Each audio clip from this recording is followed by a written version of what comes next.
L'augmentation des prix du pétrole et du gaz, les changements climatiques déjà amorcés, tout cela conduit chacun d'entre nous à se poser des questions sur les modèles de développement économique. En somme, la croissance économique est-elle prévisible sur le long terme? Alors pour tenter de répondre, du moins en partie, nous avons fait la synthèse des prévisions venant de plusieurs rapports. Rapports de l'OCDE, de la Banque mondiale, de l'Agence internationale de l'énergie. Ces rapports, ils ont le mérite d'être fiables, d'être lus par les décideurs et d'exprimer des tendances longues jusqu'à 2030.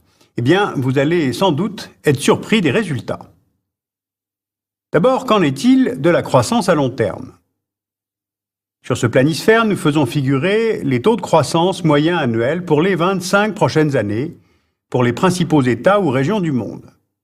Ces taux mesurent la croissance du PIB, le produit intérieur brut, c'est-à-dire la richesse produite dans le pays en question.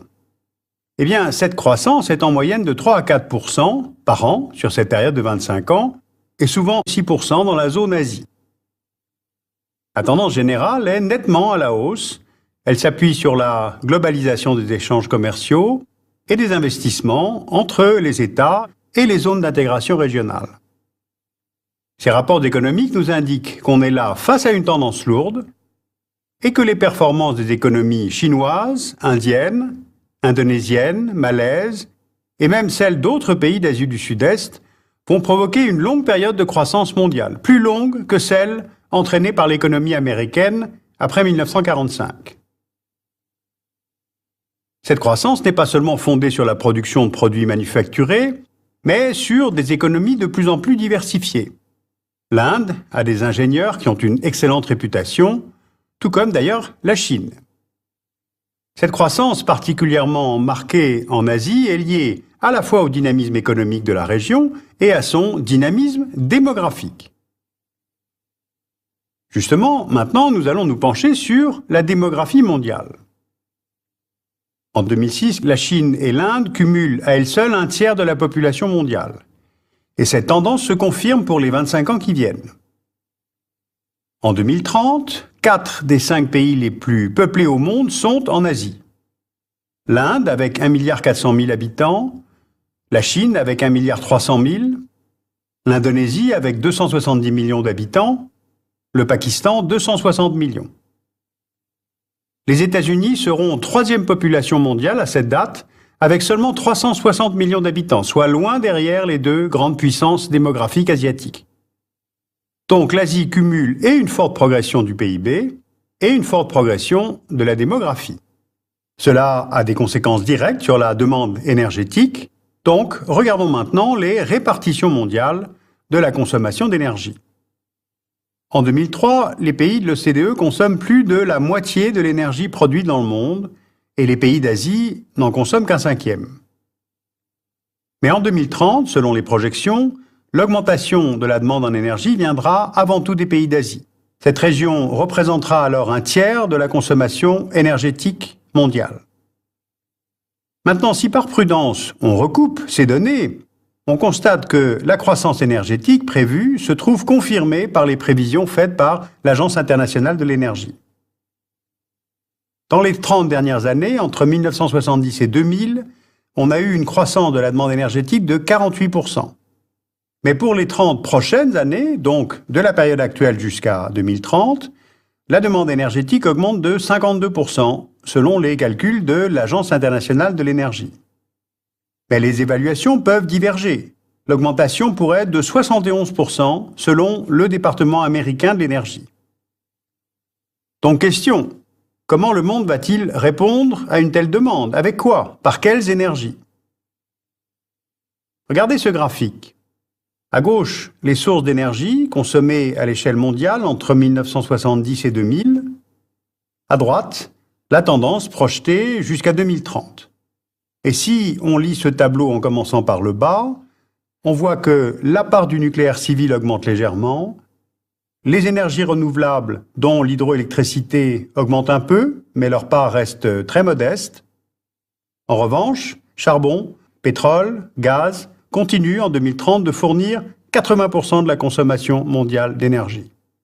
Une fois encore, dans moins de 25 ans, ce seront donc toujours les énergies fossiles qui fourniront l'essentiel de l'offre, selon, je me répète, les prévisions de l'OCDE, de la Banque mondiale et de l'Agence internationale de l'énergie. Alors pourquoi? D'abord parce que ces ressources, tout simplement, sont disponibles. On estimait en 2006 qu'il y avait 41 années de réserve pour le pétrole, 59 années de réserve pour le gaz et plus de 200 années pour le charbon. Le charbon est encore très abondant et offre l'avantage d'être mieux réparti dans le monde que le pétrole, qui est très concentré au Moyen-Orient. Pour le pétrole, on aurait 41 années de réserve. Ces chiffres, bien sûr, sont évolutifs à cause des découvertes de nouvelles nappes et surtout de l'amélioration des techniques d'extraction. Retenons aussi que l'augmentation du prix du baril favorise l'exploitation de pétrole lourd, plus cher, comme dans l'Alberta canadien ou dans la région de l'Orénoque au Venezuela. Et puis si la part du pétrole reste prédominante d'ici 2030 dans la consommation mondiale, c'est parce qu'il n'est pas prêt d'être remplacé dans le secteur des transports routiers. C'est ce secteur transport qui est responsable de la plus grande part de la demande énergétique et de la plus grande part des émissions de gaz à effet de serre. Ce secteur se réforme technologiquement beaucoup moins vite que le secteur de l'industrie. Or justement, c'est en Asie que le parc automobile est en train d'exploser. En Chine, il a été multiplié par 3 entre 1990 et 2005. On a aujourd'hui 20 véhicules pour 1000 habitants en Chine et aux États-Unis, 775 véhicules pour 1000 Américains. Alors on imagine les conséquences sur l'environnement lorsque la Chine, ce pays de plus d'1 milliard d'habitants, aura atteint le niveau américain en matière d'équipement automobile. Et puis la demande énergétique mondiale est liée aussi au fait que 1,5 milliard d'habitants n'a toujours pas d'électricité en 2006. Et ce chiffre sera sensiblement le même en 2030, qui est notre année de référence. L'accès à l'électricité n'est pas et ne sera pas également réparti à travers le monde.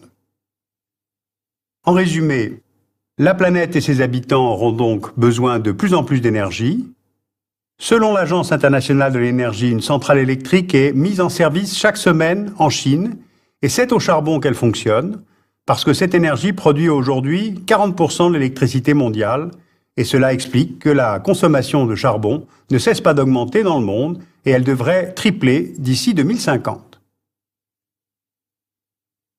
Alors évidemment, ces prévisions sont assez étonnantes, voire décevantes, au moment où tout le monde estime qu'il est plus que temps de trouver des énergies propres et renouvelables.